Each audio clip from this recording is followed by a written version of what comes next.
네, 우리 세계민교 성도들에게 큰 은혜를 줄 줄로 믿습니다. 자, 오늘 이삭을 죽겠나이다 이 제목으로 말씀드리겠습니다. 제가 10년 송구영시 예배 때 룻기 2장 가지고 말씀을 나눴습니다. 사실 룻기 2장 가지고 나왔는데 예배 끝나왔는데 조간사가 문자가 왔어요. 목사님, 이 메시지 2019년도 신년 메시지 아세요? 내가 그냥 깜짝 놀랐어요. 안다 올려놓고 나서 가서 보니까 똑같은 메시지예요. 그래서 제가 정말 하나님의 어떤 계획이 있다 이 메시지에 제가 그렇게 느꼈습니다. 보통 사람 같으면은 내가 했나? 내가 실수했는데 생각하는데 그렇죠. 하나님의 증거의 숫자는 둘입니다. 증인은 두 사람이 있어야 되잖아요. 그래서 하나님이 2019년도에 이 메시지 했는데 성도들이 다 잊어버렸어요. 여러분 다 잊어버렸죠. 그러니까 하나님 다시 한번 이 메시지를 정확하게 우리 성도들이 이해하고 이 말씀이 우리 성도들의 삶 속에 성취되도록 하나님 다시 한번 이 메시지를 주신 줄로 믿습니다. 할렐루야. 오늘 말씀을 붙잡고 승리하는 시간 되어지길 원합니다. 자, 프랑스의 밀레라는 장 프랑스와 밀레라는 유명한 화가가 그린 그림이 이삭을 줍는 사람들. 우리가 많이 봤잖아요. 이 그림 보게 되면은 세 여인이 추수가 이제 한참일 때, 한번 추수가 이제 끝나 왔을 때 거기에서 허들의 일가치로 이렇게 이삭을 줍지 않습니까? 한 사람은 제일로 이쪽에 있는 사람은 이삭을 이제 줍는 장면이고 가운데 사람은 이삭을 이제 주어 내는 장면이고 세 번째 사람은 이삭을 주어서 이제 다른 데로 이동하려는 그런 장면입니다. 한 그림 속에 그 동작들이 나와 있습니다. 그 뒤에 보게 되면은 마차가 있고 또 큰 낯가리 같은 거 있잖아요. 거기에는 지금 추수한 사람들이 아주 분주하게 일하고 있는 모습들이에요. 그러니까 저 사람들은 굉장히 많은 수확들을 하는데 거기에 비해서 이 여인들은 너무나 줍는 것들이 초라하잖아요. 그리고 주인은 말 위에서 말을 타고 전 직원들을 이렇게 농부들을 이렇게 호령하고 하게 되고. 근데 저 그림 보게 되면은 저 여인들이 비참하다 그런 생각이 들지 않아요. 상당히 노동이란 것이 신성하구나. 저 사람들이 비록 이삭을 줍지만은 인간의 존엄성이 있구나. 이런 걸 느낄 수가 있다는 겁니다. 그래서 여러분들 우리가 볼 때도 우리같이 그림을 잘 모르는 사람들도 저 그림이 상당히 아름다운 모습으로 보이지 않습니까? 할렐루야. 네. 자, 아마 지금 150년 전에 프랑스에서 밀레라는 사람이 그린 유화인데 저 그림을 그릴 때 이 룻기에서 영감을 받아서 그리지 않았을까 이런 생각이 들어져요. 아마 여인이 세 여인이지만은 아마 루시 당시에 지금 보아스의 밭에서 이삭을 줄 때도 저런 모습이었지 않았을까? 우리가 상상할 수 있는 것이죠. 자, 오늘 본문에 이삭을 줍는 아름다운 여인이 나오는데 이 이야기는 성경 이 가운데서 가장 아름다운 이야기 가운데 사랑의 러브스토리 가운데 하나입니다. 그러니까 우리가 다른 소설 러브스토리를 우리가 볼 필요가 없이 이거가 너무나 뛰어납니다. 오늘 또 이런 사랑의 스토리가 우리 주님과의 우리의 스토리가 되어지기를 원합니다. 자, 이삭을 준다는 것은 하나님께서 가난한 사람들을 위해서 배려했습니다. 레위기 19장 9절에 보니까 이런 말씀이 있죠. 너희가 너희 땅에서 곡식을 거둘 때 너는 밭 모퉁이까지 다 거두지 말고 내 떨어진 이삭도 줍지 말아라. 너의 포도원의 열매를 다 따지 말고 내 포도원에 떨어진 열매도 줍지 말고 가난한 사람과 거림을 위하여 버려두라. 나는 너희의 하나님 여호와니라. 옛날에 우리가 그랬잖아요. 시골에서 감나무가 있으면 감이 꼭대기에 몇 개 놔두잖아요. 뭐라고 놔둬요? 까치와요. 우리가 사람들이 상당히 이렇게 사는 여유가 있을 것 같아요. 그렇게 가난히 살았어도 꼭 이 꼭대기에 몇 개 놔둔데 심지어 이런 동물들 까치라도 새들도 와서 좀 먹고 살아라. 하나님이 어떤 그런 말씀입니다. 너희들이 이렇게 밭에서 추수하고 너희들은 이렇게 잘 살 수 있지만 그러나 너무나 가난해 사는 사람들이 있다. 이런 사람에서 너희들이 좀 구제를 해라. 일부는 너희들이 가서 주지 않지만은 이런 사람들이 와서 스스로 노동해가지고 이삭을 주가지고 먹고 살도록 너희들이 배려를 좀 해줘라. 그런 하나님의 말씀이죠. 이게 율법의 말씀이 있습니다. 어떤 탈북자 모자가 배가 고파서 죽었다는 소식을 우리가 들었잖아요. 참 대한민국 땅에 어떻게 이런 일이 있을까 그렇게 생각하잖아요. 지금 가장 가난한 사람을 또 나라에서 전부 다 도와주고 또 이렇게 노인 빈곤층에서도 다 노령연금 해가지고 뭐든지 하여튼 먹고 살게끔 도와주는데 이렇게 모자가 이렇게 배가 고파서 죽었다는 사실 듣고 너무나 이렇게 그러지 않습니까? 자, 근데 이 이삭을 줍는 이 여인 루시라는 사람이죠. 이 사람이 이삭 줍는 일을 마다하지 않았습니다. 이 루시라는 사람은 어떤 사람입니까? 모압 여인입니다. 모압은 롯의 후손들이요.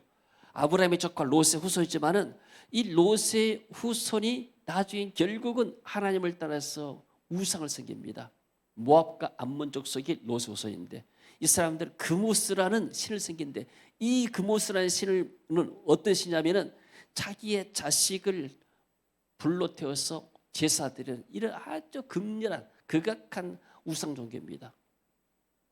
그런 민족에서 살아나지 않습니까? 여러분 하나님을 믿지 않는 이 공산주의 세계는 유물론 사상입니다. 하나님을 대적한 겁니다. 교회와 완전히 대적이 되는 거예요.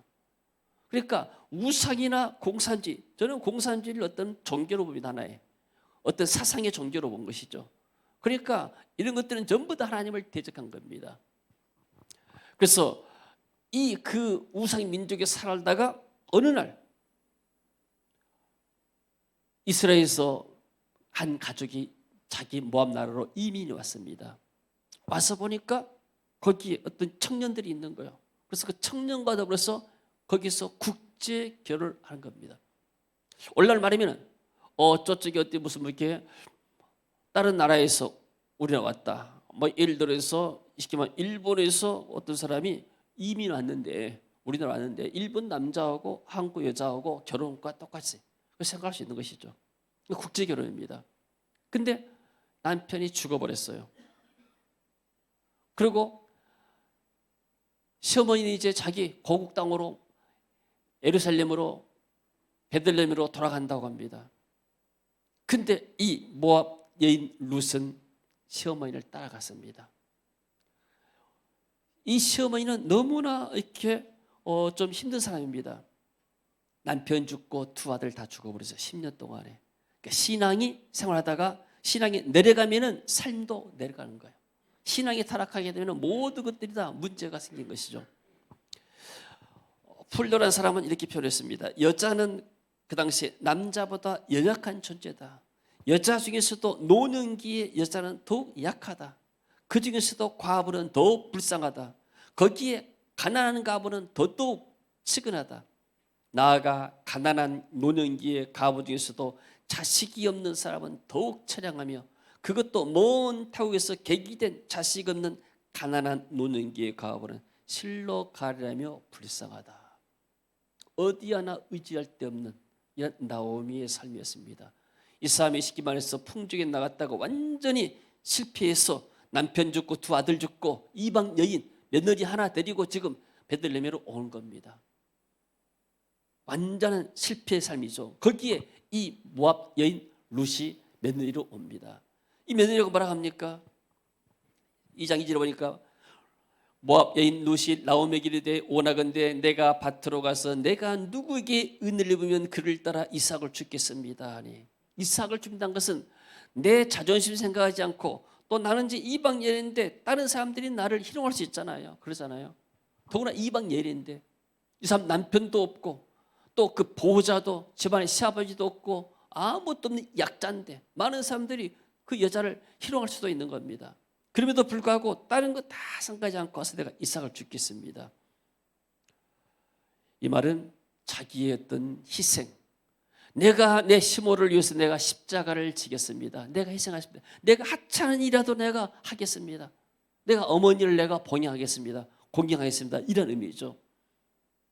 근데 3절에 보니까 루시 가서 베른자를 따라 밭에서 이삭을 줍는데 우연히 엘리멜렉의 친족, 자기 시아버지 같은 일가인 보아스의 밭에 속한 밭에 이르렀더라. 할렐루야. 성경은 우연이라고 표현했습니다. 우연히. 근데 우리의 삶 가운데서 우연은 없습니다. 필연입니다. 하나님의 계획 가운데 여러분이 여러분의 남편과 아내가 만난 것이 우연히 만난 것이 아니고 하나님이 만나게 하신 줄로 믿습니다. 우리가 우리 부모 밑에서 대한민국 땅에 태어난 것이 우연히 태어난 것이 아니고 하나님의 창세전부터 예비된 예정 가운데서 태어난 줄로 믿습니다. 할렐루야. 모든 역사는 하나님이 주관하십니다. 오늘 여러분이 이곳에 와서 예배드린 것도 우연히 온 것이 아니고 하나님의 역사 가운데서 그 발걸음이 이 교회에 오게 한 줄로 믿습니다. 4절 보니까 마침 보아스가 베들레헴에서부터 베는자에게 이르되, 그 룻이 왔었을 때 마침 보아스가 온 거예요. 그러니까 우연히 마침. 누가 시간표를 정했습니까? 하나님이 시간표를 조정했습니다. 할렐루야. 우리의 발걸음을 인도하신 분은 하나이신 줄로 믿습니다. 그래서 5절 보니까 와서 보니까 약간 좀 형색이 이상한 특이한 소녀가 보입니다. 저 이삭을 줍는 소녀들 가운데서 아니 저 소녀가 누구냐 물어보니까 베른자들이 말하죠. 6절 보니까 같이 읽어볼까요? 베른자를 거느린 사환이 대답하되 이는 나오미와 함께 모압 지방에서 돌아온 모압 소녀인데 그의 말이 베른자를 따라 단 사이에서 이삭을 죽게 하소서 하였고 아침부터 와서는 잠시 집에서 쉬네 지금까지 계속하는 중이니이다. 이 룻이라는 사람은 어떤 사람이냐면 사람들에게 감동을 주는 사람이에요. 룻이 돈이 많이 있어서 감동 주는 게 아니에요. 룻이 남편이 훌륭해서 다른 사람에게 감동 주는 사람이 아니에요. 이 사람은 지금 사환들이 감동받아요. 아니 모압에서 온 여자인데 쉽게 말하면 일하게 되면 매니저 있잖아요. 현장 가도 매니저 있잖아요. 그 사람이 이제 말하는데 지금 아침부터 와가지고 절대도 한 번도 쉬지도 않고 지금 계속 일만 하고 있어요. 너무나 열심히 이삭을 줬습니다. 사환들이 감동받은 거예요. 자, 우리가 일을 하게 되면은 주변 사람들이 다 압니다. 내가 일을 건성건성 하는지, 내가 정말 열과 성을 다해서 하는지. 근데 룻이라는 여인은 이삭을 하나라도 더 주어가지고 내 시어머니를 공양하겠다. 내가 주님을 섬긴 것처럼 내가 시어머니를 공양하겠다. 이런 마음으로 한 것이죠. 그것뿐만이 아니죠. 이제 보아스를 만납니다. 보아스가 8절에 말이죠. 내 딸아 들어라. 이삭을 주러 다른 밭으로 가지 말고 여기서 떠나지 말고 나의 소녀들과 함께 있으라. 그 안에 같이 일하는 보아스의 쉽게 말해서 그 소녀들이 있는 것이죠. 일꾼들이. 왜 보아스가 처음 본 이방 여인에게 이런 은혜를 주실까요? 이 룻에 대해서 너무나 들어서 알고 있기 때문에. 어떤 게 들어봅시다. 자, 그리고 베는 밭을 보고 그들을 따르라. 내가 그 소년들이 명하여 너를 건드리지 말라 하였고 목이 마르거든 그래서 가서 소년들이 기른 것을 마실지니라. 여러분 일터에 가게 되면 목이 마르잖아요. 근데 이 이삭을 주러 가는 사람이 물통 차고 못 차고 할 그런 여유가 없는 거예요. 쉽게 말하면. 그러니까 딱 볕에서 일만 하다가 지치면 들어온 것이고. 그런데 보아스가 은혜를 주죠. 너 이러다 목 마르면은 저기 물통 있잖아. 가서 먹어라. 그냥 룻이 너무나 감사해서 10절 같이 읽어봅니다. 룻이 엎드려 얼굴을 땅에 대고 절하며 그에게 이르되 나는 이방 여인인데 당신이 어째 내게 은혜를 베푸시며 나를 돌보시나이까. 얼굴을 땅에 대고 존경의 표시죠. 여인이 정말로 사람이 이 범절이 너무나 좋은 사람이요. 그러니까 보아스가 뭐라 합니까? 그에게 대답하여 이르되 너의 남편이 죽은 후로 내가 시므에게 행한 모든 것. 남편이 살았을 때가 아니고 남편이 죽었으면 이제 시어머니 빠이빠이 하고 고국으로 돌아가지고 새로운 남자 만나가지고 이렇게 앓고 먹고 살아야 되는데 너희 남편이 죽었어도 아무 미래에 소망이 없어도 네가 그 홀로 된 시어머니를 공경하겠다는 것을 내가 다 알고 있다. 여러분들이 알게 모르게 주님을 섬겼던 것들, 사람들이 이름을 알지 못하지만 주님이 다 기억하고 보고 계신 줄로 믿습니다. 주님이 다 아시는 거예요. 보아스는 어떤 면에서는 예수님을 닮은 사람이고 이 루시라는 사람은 성도와 같고 시어머니 이 나오미라는 사람은 한 교회 어떤 사역자와 똑같은 것이죠. 그리고 내 부모와 고국을 떠나 전에 알지 못하던 백성이로 온전히 내게 분명히 알려졌느니라.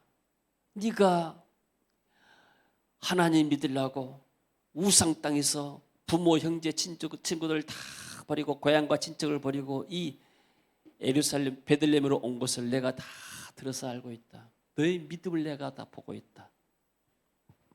룻은 감동을 주는 사람. 따라합시다. 감동을 주는 사람.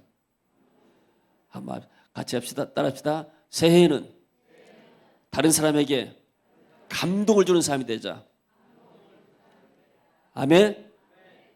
옆 사람 합시다. 내가 당신을 감동시키겠습니다. 내가 당신을 감동시키겠습니다. 너무나 당신에 감동을 주는 거예요. 보통 이상을 하는 거예요. 아멘. 할렐루야. 그래서 이 룻은 시어머니를 감동했어요. 어머니 나를 쫓아내지 마시오. 내가 어머니 가는 곳에 가고 어머니의 백성이 나의 백성이 되고 내가 어머니께 죽으신 곳에 나도 거기서 죽겠습니다. 시어머니를 감동시킨 거예요. 그리고 와서 일을 나누면서 일하는 그 사관들, 일하는 종들을 감동시켰어요. 그 일하는 사람들이 마음이 이렇게 너그러운 사람들이 아니잖아요. 근데 이 사람들이 감동받은 거고. 그리고 이 생전 만나보지도 못한 보아스라는 사람, 보아스는 유력자였습니다. 유력자란 말은 돈도 있고 그 지역에서 굉장히 영향이 있는 사람을 말해요. 이 사람이 감동을 받은 거예요. 세상에 그런 이방의 여인이 있단 말이냐. 우리나라에서도 그런 여인 찾아받기 힘들었는데. 그리고 나중에는 이 시어머니 말을 따라서 이 보아스가 룻을 만나는데 뭐라 하냐면은 3장 10절에 보니까 그가 이르되 내 딸아 여호와께서 내게 복 주시기를 원한다. 내가 가난하건 부하건 젊은 자를 따르지 아니하시. 젊은 사람들은 젊은 사람을 따라야 미래가 있고 희망이 있잖아요.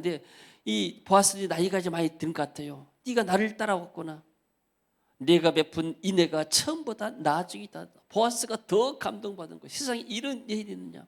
보통 사 같으면 나 젊은 사람들 젊은 사람끼리 결혼을 하지 무슨 노인하고 결혼을 했겠느냐. 근데 이 여자가 이 젊은 사람이 보아스를 이렇게 딴다는 것이 너무나 감동한 것이죠. 그래서 결국은 이삭을 줍다가 어떤 축복을 받았는가. 이삭을 줍다가 보아스를 만나 축복받았어요. 보아스가 그의 보호자가 되고 그의 남편이 됐습니다. 그의 어떤 면에서 생명의 구원자가 된 거예요. 예수님이 우리의 생명의 구원자가 된 줄로 믿습니다. 예수님이 우리의 보호자가 된 줄로 믿습니다. 예수님이 성도들의 공급자가 됐습니다. 할렐루야. 보아스가 룻의 모든 것을 커버하고 모든 것을 도와줬죠. 그러니까 쉽게 말하면 같이 그 회사다 하게 되면 회사에 가가지고 어디 가서 이렇게 뭐 이 페이지를 줍는다. 요즘도 뭐 이렇게 종이 주는 사람이 있잖아요. 페이지 줘가지고 먹고 산다. 룻이 그런 사람이었어요.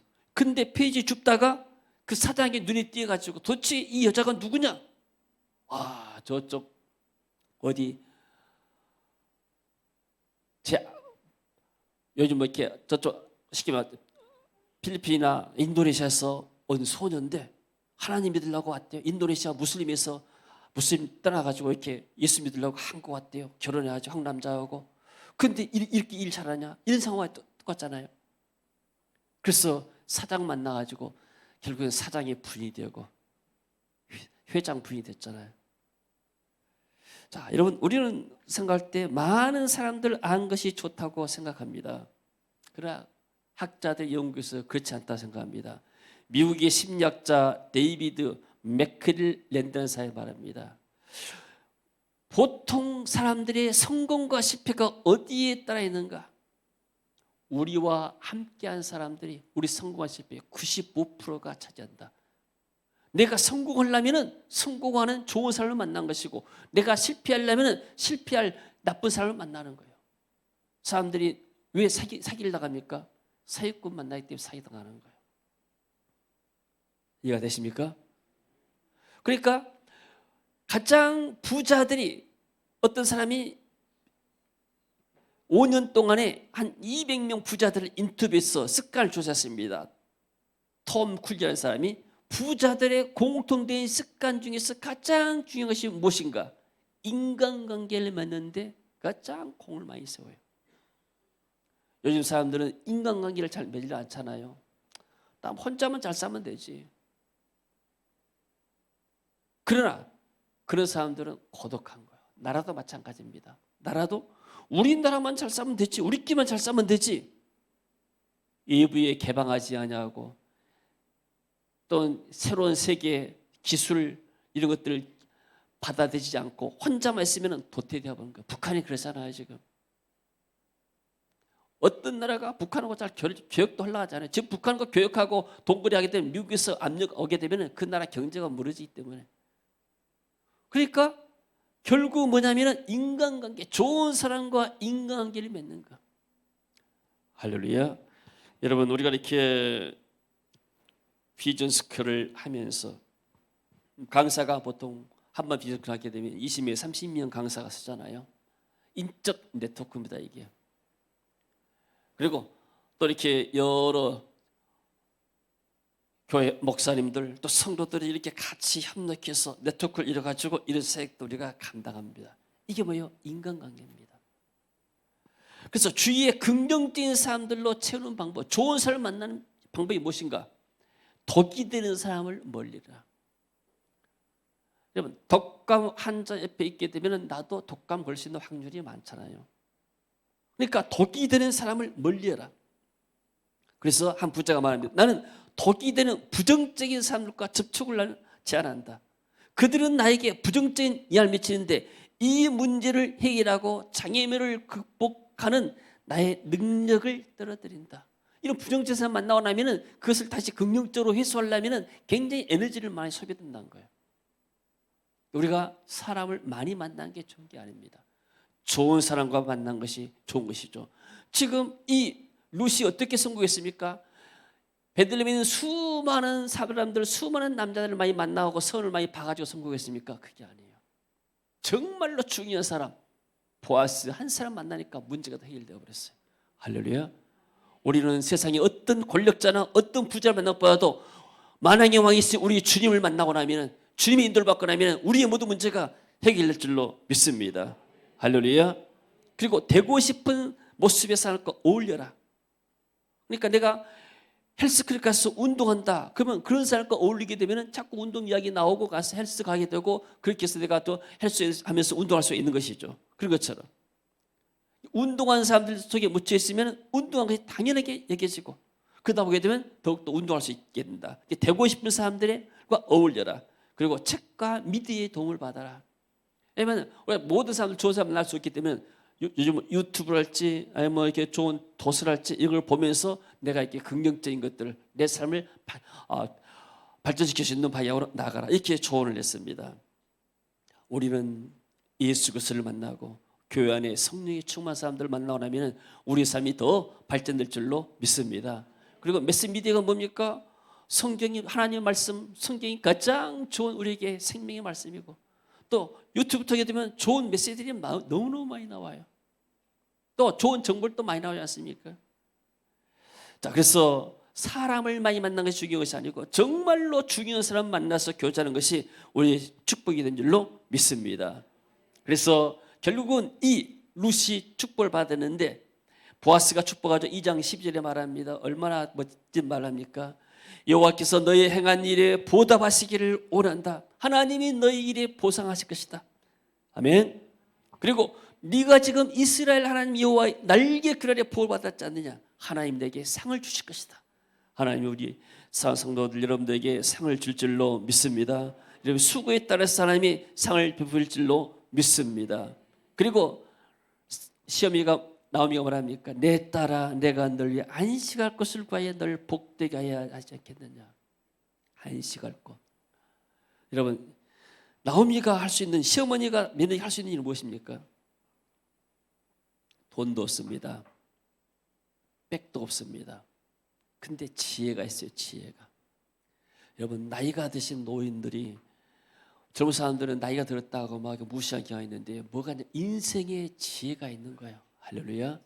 아멘. 노인들을 공경할 때 그분들로부터 좋은 지혜를, 물론 사람들이 잔소리 같지만은 그러나 잔소리가 그 안에 어떤 지혜가 있는 거예요. 인생의 지혜가. 할렐루야. 그래서 시어머니가 볼 때 이 사람은 돈도 없고 뭘 토할 거 없지만은 지혜가 있는 거예요. 아, 내 며느리를 지금 이 사람이 며느리가 보아스를 만났다 하더라. 아, 여기 하나님의 계획이 있구나. 어떤 영적인 감각을 느끼는 거예요.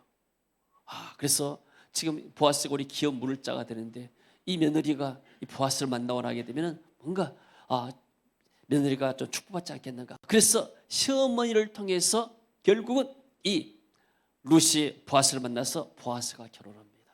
그래서 보아스가 결혼해서 누구를 낳는가? 오벳이라는 다윗의 할아버지를 낳는 거예요.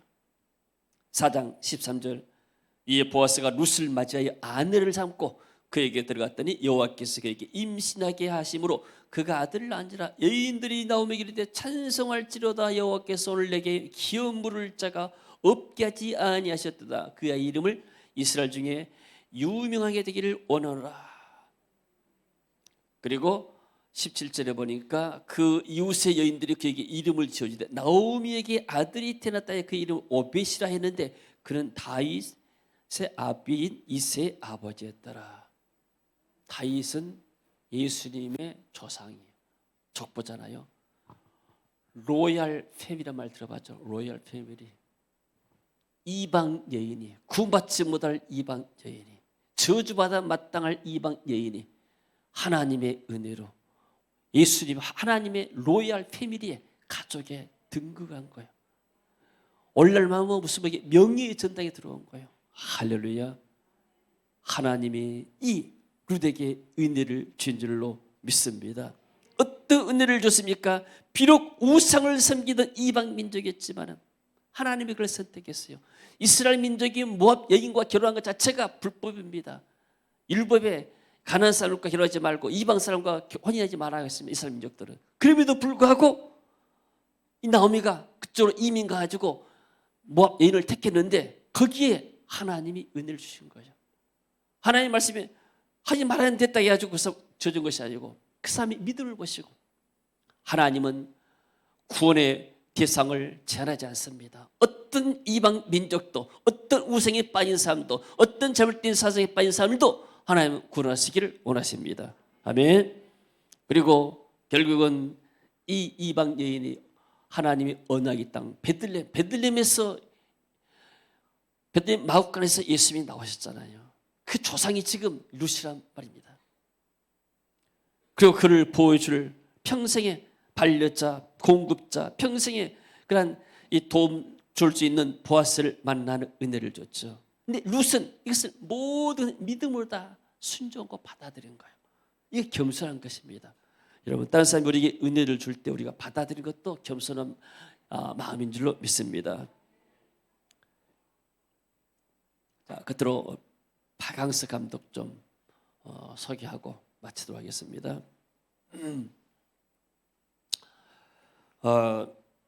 이 메시지를 보면서 제가 박항서 감독을 생각했어요. 이 사람은 베트남에서 지금 국민 영웅이 됐어요. 완전 2년밖에 안 되잖아요. 이 사람은 초등학교 때 축구를 시작했는데 이 사람이 키가 큰 것도 아니요. 축구할 수 있는 신체의 조건도 특출하지 않아요. 근데서 뭐 기술이 좋은가 그것도 아니요. 자기는 말이요. 나는 정말 축구에 소질이 없었다. 근데 이 사람이 2017년도에 가지고 2년 됐는데 2018년도 아시안 축구연맹 스즈키컵 결승에서 말레이시아 물리치고 10년 만에 스즈키컵 우승했고, 올해 12월 10일에 인도네시아 결승을 필리핀에서 했습니다. 동남아 축구의 정상을 올려놨습니다. 지금 난리 났습니다. 지금 이 사람이 어떤 사람인가? 1977년도에 청소년 대표, 그 다음에 2002년도 한일 월드컵 국가대표 수석 코치였죠. 그러다가 나중에 별로 부활 나타나지 못했습니다. 2002년 월드컵 끝나고 나니까 별로 갈 곳이 없었어요. 1부, 2부 왔다 갔다 하다가 나중에는 후배 최순호 포항 스틸러스 감독에까지 손을 내밀어가지고 내가 가서 일 좀 해달라. 축구계에서 내가 후배 밑에 감독인데 감독에 들어가지고 내가 코치로 일하겠다. 자기를 숙이고 들어가서 일했어요. 쉽지가 않잖아요.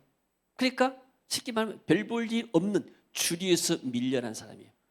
또 국가대표 맡았지만은 이 많은 사람들이 막 모함하고 또 그쪽과 이렇게 잘 맞지도 않고 또 이 사람이 이렇게 성격이 좀 이렇게 좀 있는 모양이에요. 뭐 그러니까 잘 어울리지 못합니다. 근데 그런 억울한 일을 많이 당하면서도 뭐였냐면은 선수들에게는 굉장히 이 사람이 관대했습니다. 그리고 나서 어떤 면에서는 지도자의 이제 은퇴하고 나서 지도자의 삶은 불운과 좌절의 연속이었습니다. 나중에 공황장애까지 왔대요. 근데 절대로 포기하지 않았어요. 이 사람 말하기를 우리가 살면서 딱 멈추는 순간이 중요하다고 생각해요. 딱 더 이상 발전이 안 되고 멈춰있는 상태. 그렇게 멈춰있던 그에게 찾아온 기회가 베트남 국가대표 감독입니다. 사람들은 그거 가지 말라고 또 반대도 많이 했어요.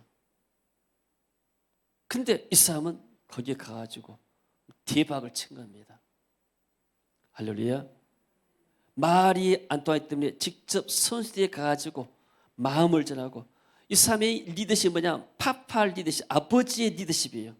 그리고 베테랑 사람들에게 어떤 길을 부르면서 이 사람들이 자존심을 세워준 거예요. 어디 가서 2등 준우승 했을 때도 너희들을 최선을 다했기 때문에 진 것이 아니다. 너희들이 베트남의 자존심을 생각해서 너희들은 다음에 또 도전할 수 있다. 이렇게 사람이 이렇게 도전한 거, 선수들의 길을 살려준 것이죠. 그래서 베트남 선수들의 기량을 최고로 끌렸고, 그리고 그 때문에 축구 감독으로서 인생 역전골을 넣게 됐어요. 대한민국의 어떤 축구 감독보다 유명하잖아요. 그 박강서 씨 이분이 교부 안수십상 같아요. 부인이 권사고. 그래서 고향 뭐 산책에 다니는데 거기에 지금 마을을 갖다가 이제 베트남시로 만들어가지고 베트남 사람들이 와서 이제 성지순례처럼 올라온다고 해요. 우리나라의 이 방황세 때문에 지금 물론 삼성도 있지만은 방황 때문에 베트남이 지금 한국에 굉장히 호감을 갖고 한국 물건도 좋아하고, 또 심지어 베트남 사람들이 한국 올라오면 우리나라에서도 많은 편의를 제공해요. 필리핀에서 비자 받고 올라오면 힘드는데 베트남 사람들이 올라오면 굉장히 쉽다고 말이에요.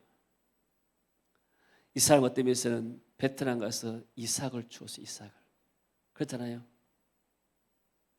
한국에서 잘 나간 감독들이 가려고 했어요. 말도 안 통하는데.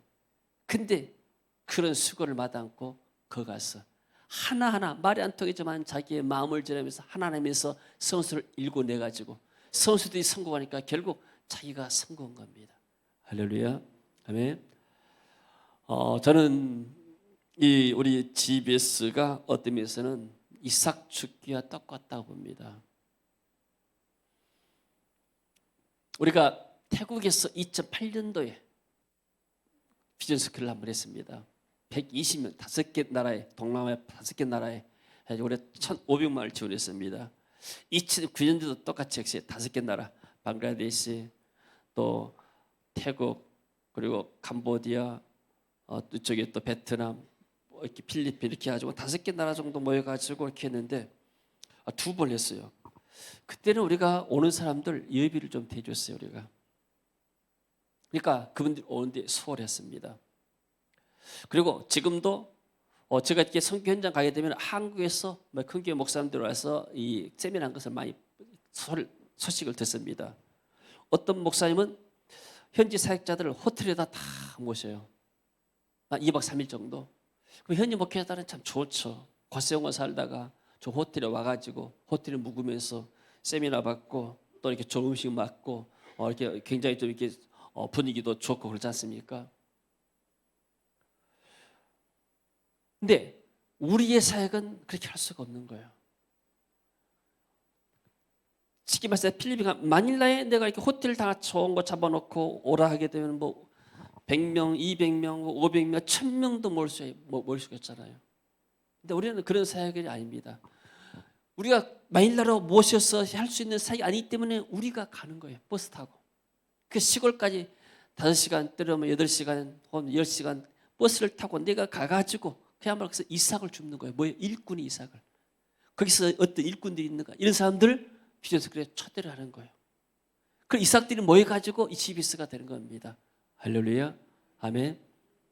그러면 여러분들 그분들 사역을 내가 가서 하지만은 나는 교회 대표로 가가지고 여러분들이 기도해주고 여러분들이 헌금해주고 그걸 가지고 대표로 가지고 와서 이삭을 줍는 거. 그러면 우리 세계민교회 하는 일이 이 큰 부흥의 불길이 지나고 난 성경의 불길이 지나고 난 현장 가운데서 이삭을 주어서 그 사람들 다시 훈련시켜가지고 현장에서 추수하게 만드는 이런 사역이라고 저는 믿습니다.